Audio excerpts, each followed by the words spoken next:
বিসমিল্লাহির রহমানির রহিম। পরম করুণাময় অসীম দয়ালু মহান আল্লাহর নামে শুরু করছি। অনারেবল ভিউয়ার্স, আসসালামু আলাইকুম।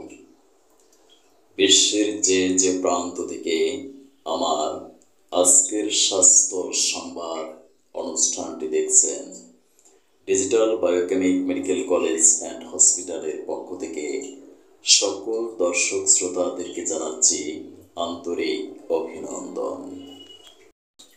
আজকের অনুষ্ঠানে আমি আলোচনা করব থ্রম্বোসিস বা রক্ত জমাট বাঁধা রোগটি সম্পর্কে। থ্রম্বোসিস শব্দটির শাব্দিক অর্থ হল রক্ত জমাট বাঁধা। কোনো কারণে আর্টারি বা ভেইনের রক্ত যদি জমাট বেঁধে যায়, তখন আমরা মেডিকেল টার্মের ভাষায় বলে থাকি থ্রম্বোসিস বা রক্ত জমাট বাঁধা। থ্রম্বোসিস সাধারণত দুই ধরনের হয়ে থাকে: করোনারি থ্রম্বোসিস এবং সেরিব্রাল থ্রম্বোসিস। আমাদের হার্ট বা হৃৎপিণ্ডের অপর একটি নাম হলো করোনারি। এই করোনারির আর্টারিতে যদি রক্ত জমাট বেঁধে যায়, তখন আমরা বলে থাকি করোনারি থ্রম্বোসিস। মস্তিষ্ক বা ব্রেনের সরু সরু শিরার মধ্যে বা ভেইনের মধ্যে যদি রক্ত জমাট বেঁধে যায়, তখন বলা হয় সেরিব্রাল থ্রম্বোসিস। ব্রেনের রক্তবাহী নালীর মধ্যে রক্ত জমে খাদ্য ও অক্সিজেনের অভাব ঘটিয়ে স্থানীয় তন্তুর বিনাশ ঘটায়। এর ফলে হৃৎপিণ্ড, লাংস এবং নার্ভ ইত্যাদি জটিল যন্ত্রসমূহের কার্যক্ষমতা নষ্ট হয়ে যায়। এই অবস্থাকে বলা হয়ে থাকে সেরিব্রাল থ্রম্বোসিস। হৃৎপিণ্ডের পেশিগুলোকে যে ধমনী বা আর্টারি পুষ্টি দান করে তাকে করোনারি আর্টারি বলে। এই করোনারি আর্টারি বহু শাখায় প্রসারিত হয়ে সমগ্র হৃৎপিণ্ডকে পুষ্টি দান করে।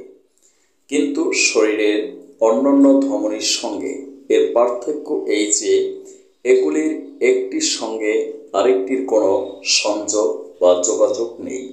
কাজেই হৃৎপিণ্ডের এক জায়গায় কোনো কারণবশত যদি রক্ত চলাচল বন্ধ হয়ে যায়, তবে সেই স্থানটুকু অকেজো হয়ে পড়ে এবং সেই জায়গায় হৃৎপিণ্ড দুর্বল হয়ে পড়ে। শরীরের অন্যান্য ক্ষেত্রে, যেমন পাশাপাশি অবস্থিত সঙ্গী আর্টারিগুলি ক্ষতিপূরণ করে, কিন্তু হৃৎপিণ্ডের ক্ষেত্রে তা সম্ভব হয় না। এই জন্যে কোনো কারণে করোনারি আর্টারির কোনো স্থানে রক্ত চলাচল ব্যাহত হওয়া অত্যন্ত মারাত্মক। আমার ভাষায় আমি বলি, কারণ ছাড়া কোনো রোগ সৃষ্টি হতে পারে না। থ্রম্বোসিসের ক্ষেত্রেও বিশেষ কিছু কারণ রয়েছে।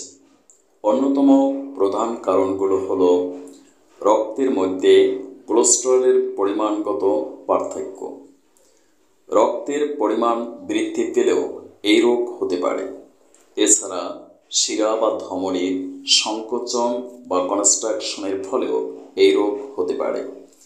করোনারি আর্টারির কোনো স্থানে রক্ত বিঘ্নিত হলেও এ রোগ হতে পারে। হৃদযন্ত্র যদি দীর্ঘকাল পর্যন্ত উইক থাকে, প্রকৃতপক্ষে হৃদযন্ত্রের দুর্বলতার কারণেই এই রোগের অন্যতম প্রধান কারণ। যে গুণের জন্যে রক্ত ধমনী বা শিরা বা জালিকায় বা ক্যাপিলারিসের মধ্যে রক্ত জমাট বাঁধে না, সেই গুণের অভাব হলেই রোগের সৃষ্টি হয়। রক্তের গতিবেগ কম হলেও এই রোগ হতে পারে, অর্থাৎ অ্যানিমিয়া থেকেও হতে পারে।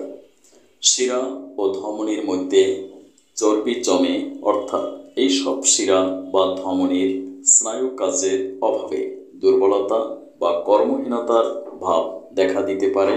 ফলেও আমাদের থ্রম্বোসিস নামক রোগটির সৃষ্টি হতে পারে। আজকাল প্রায় দেখা যাচ্ছে নানান রকমের কারণের জন্যে রক্তে কোলেস্টেরল বেড়ে যাচ্ছে। এর ফলে করোনারি ধমনির তীব্র সংকোচন ঘটে থাকে, যার ফলে হার্টের রোগীদের সংখ্যা বৃদ্ধি পাচ্ছে। হৃৎপিণ্ডের প্রবল যন্ত্রণাই করোনারি থ্রম্বোসিসের প্রধান কারণ হিসেবে দুটি: রক্তচাপ বৃদ্ধি এবং রক্তবাহন নালীর সংকোচন। আবার রক্তচাপ কম হলেও ব্রেনের মধ্যে ঠিকমতো রক্ত পৌঁছায় না, ফলে সেরিব্রাল অ্যানিমিয়া হয়। মারাত্মক লক্ষণ হিসেবে দুটি রোগই প্রায় সমান মারাত্মক। সেরিব্রাল থ্রম্বোসিস রোগে আক্রান্ত রোগীদের প্রথম দিকে জ্ঞান থাকে, পরে অজ্ঞান হয়ে পড়ে যেতে পারে। প্রৌঢ় ও বৃদ্ধ বয়সে এই রোগ দেখা যায়। এ প্রসঙ্গে উল্লেখযোগ্য করোনারি সেরিব্রাল থ্রম্বোসিস এবং অ্যানজাইনা পেক্টোরিসের সঠিক নির্ণয় করা প্রয়োজন। এই রোগের ক্ষেত্রে বিশেষ কিছু রিস্ক ফ্যাক্টর রয়েছে, যেমন স্মোকিং বা ধূমপান। ধূমপানের ফলে আমাদের নিকোটিন জমে আর্টারি বা ভেইন শক্ত হয়ে যেতে পারে, যাকে আমরা বলে থাকি অ্যাথারোক্লোরোসিস। এই অ্যাথারোক্লোরোসিস জনিত কারণেও থ্রম্বোসিস হতে পারে। ভাইটামিন কে এর অভাবেও আমাদের থ্রম্বোসিস হতে পারে। ইন্টারন্যাশনাল জার্নালে প্রকাশিত বিভিন্ন থিসিস এবং আমার ব্যক্তিগত গবেষণায় প্রমাণিত হয়, বায়োকেমিক মেডিসিনের মাধ্যমে থ্রম্বোসিসের স্থায়ী চিকিৎসা সম্ভব। কারণ এমবিবিএস কোর্সে বায়োকেমিস্ট্রি এবং ডিএইচএমএস কোর্সে বায়োকেমিক নামক দুটি সাবজেক্ট পড়ানো হয়। অ্যাকর্ডিং টু বায়োকেমিস্ট্রি, আমাদের মানবদেহ গঠিত হয়েছে বিলিয়ন বিলিয়ন সেল বা কোষের সাহায্যে। এই কোষের অভ্যন্তরে রয়েছে protoplasm, cytoplasm, chromosome, mitochondria, Golgi body, nucleus এবং আরএনএ, ডিএনএ নামক ক্ষুদ্র ক্ষুদ্র মাইক্রো পার্টিকেলস। এই মাইক্রো পার্টিকেলসগুলোকে অ্যালাইভ বা সজীব রাখে some essential vitamins, minerals and biochemic salt. বিশেষ করে যদি বায়োকেমিক সল্টের ডেফিসিয়েন্সি বা অভাব ঘটে, তাহলে আমাদের কোষগুলো ড্যামেজ হয়ে যায়, ফলে আমাদের মেটাবলিজমিক প্রক্রিয়ার ব্যাঘাত ঘটে এবং আমরা ক্যান্সার, ডায়াবেটিস, হৃদরোগ সহ বিভিন্ন প্রাণঘাতী রোগে আক্রান্ত হই। যদি সূক্ষ্ম মাত্রায় বায়োকেমিক মেডিসিনগুলো প্রয়োগ করা হয়, তাহলে কোষগুলো পুনরায় সজীব, সতেজ ও সক্রিয় হয়ে উঠবে। ফলে আমরা ক্যান্সার, ডায়াবেটিস, হৃদরোগ সহ বিভিন্ন জটিল কঠিন রোগ থেকে স্থায়ী আরোগ্য লাভ করতে পারব ইনশাআল্লাহ। বায়োকেমিক মেডিসিন ক্যালকেরিয়া ফ্লোর, ম্যাডফস এবং ফ্রামফসের মাধ্যমে থ্রম্বোসিসের স্থায়ী চিকিৎসা সম্ভব।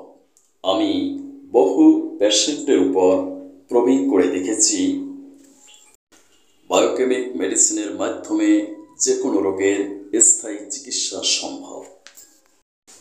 বায়োকেমিক মেডিসিনগুলো হলো কেমিক্যাল সাবস্টেন্স ফ্রি, অর্থাৎ এই মেডিসিনে কোনো প্রকার রাসায়নিক পদার্থ নেই, তাই এটি সম্পূর্ণ পার্শ্ব প্রতিক্রিয়া মুক্ত, সরকার অনুমোদিত মেডিসিন।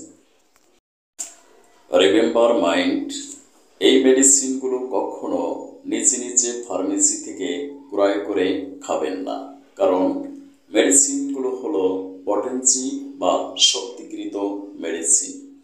পটেন্সি জাস্ট না হলে মেডিসিনে আশানুরূপ ফল পাবেন না। তাই অবশ্যই আপনি একজন এমবিবিএস, বিএইচএমএস, ডিএইচএমএস ডিগ্রিধারী চিকিৎসকের পরামর্শক্রমে মেডিসিন গ্রহণ করুন, সম্পূর্ণ সুস্থ থাকুন।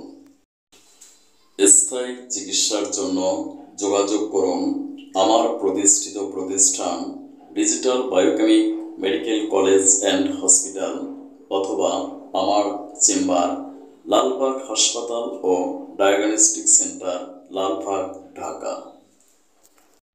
সিরিয়ালের জন্য যোগাযোগ করুন 01712937056 অথবা 01860056408।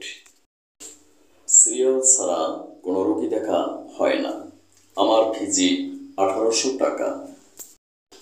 জনস্বার্থে আমি প্রতি শুক্রবার ভিজিট ফ্রি চিকিৎসা ও সেমিনারের আয়োজন করি। সেমিনারে অংশগ্রহণ করুন, বাস্তব প্রমাণ দেখে চিকিৎসা গ্রহণ করুন, সুস্থ থাকুন। আমি ফেসবুকে দেলোয়ার্স লাইফ ক্লিনিক টিভি চ্যানেলের মাধ্যমে লাইফ ক্লিনিক নামক একটি অনুষ্ঠান সম্প্রচার করি। অনুষ্ঠানটি দেখুন, স্বাস্থ্য সচেতন হন, সুস্থ থাকুন। অনলাইনে চিকিৎসা সেবা প্রদান করে থাকি। আপনার প্রেজেন্ট কমপ্লিকেশনগুলো ভিডিও করে আমাদের কাছে পাঠান। আমরা আপনার ভিডিও পর্যালোচনা করে প্রেসক্রিপশন করে মেডিসিন কুরিয়ার সার্ভিসের মাধ্যমে আপনার কাছে প্রেরণ করা হবে। ইমো ও জুম অ্যাপসের মাধ্যমেও আপনি চিকিৎসা সেবা গ্রহণ করতে পারেন। Thank you for watching my video. May Allah bless you. Allah Hafiz.